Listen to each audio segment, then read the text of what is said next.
With just days left before Alabama's special election, Roy Moore's team is trying out a new tactic to dispute the serious allegations that he sexually assaulted several women and tried to date teenagers.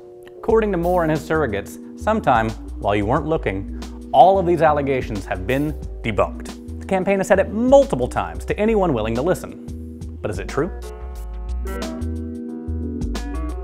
A website called moretruth.us seems to be cataloging all the places where these claims have been debunked. But for many of these, debunked may be a strong word. But first, let's give Roy Moore this. The allegation first published in the New Yorker that he was banned from the Gadsden Mall probably isn't true. While there are many corroborating reports that Moore was a regular at the mall, and that he often asked out teenage girls, and that some of them would hide from him in stores, we can't find a person or a list or anything that definitively corroborates that he was banned from the mall.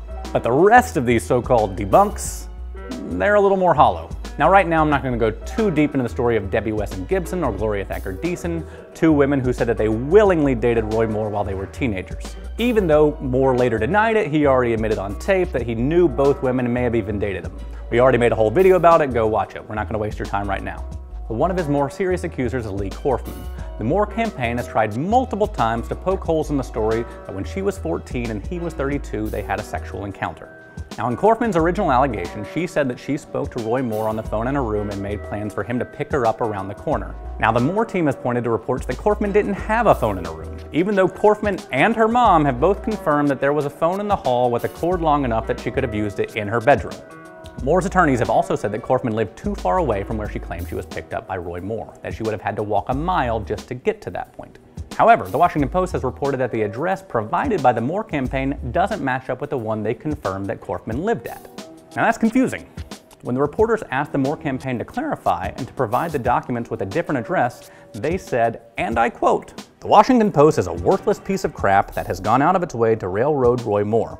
There is no need for anyone at the Washington Post to ever reach out to the Roy Moore campaign again." Classy. This is where it gets weird. The website cataloging the ways that this story was debunked said that Moore couldn't have met Korfman because she was at court that day. But that literally is her story. Korfman says that she met Roy Moore at court while her mom was in a child custody hearing. Moore offered to sit with the teenager while her mom went inside. So the fact that she was at court doesn't debunk the story, it supports it.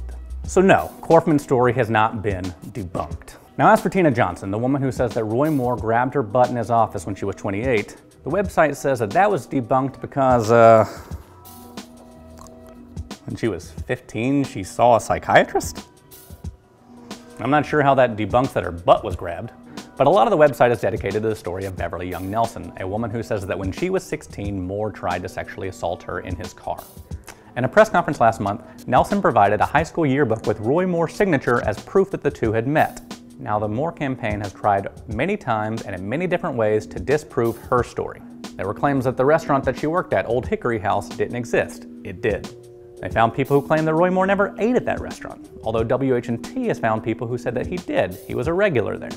But the yearbook is the biggest point of contention of all. The Moore campaign says that at least part of the signature is a forgery and submits as evidence the fact that Nelson's attorney, Gloria Allred, has refused to turn over the yearbook for an independent analysis. However, Allred has said that Moore's campaign can have the yearbook when they agree to testify under oath to a congressional ethics hearing. So at the moment, we're at an impasse.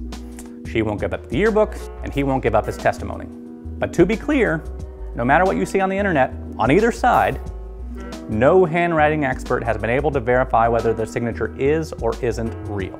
So that's not a story that's been debunked. It's a story that's been called into question. Kind of like how the story that Roy Moore never knew any of these women and didn't generally date teens has been called into question. So after looking at all of this, there is one statement that's been made that we can definitely debunk. Although we defeated it and debunked it, they still run it. Boom. That's how you debunk something. Hey, I've said debunk a lot in this video. For Reckon, I'm John Hammondry.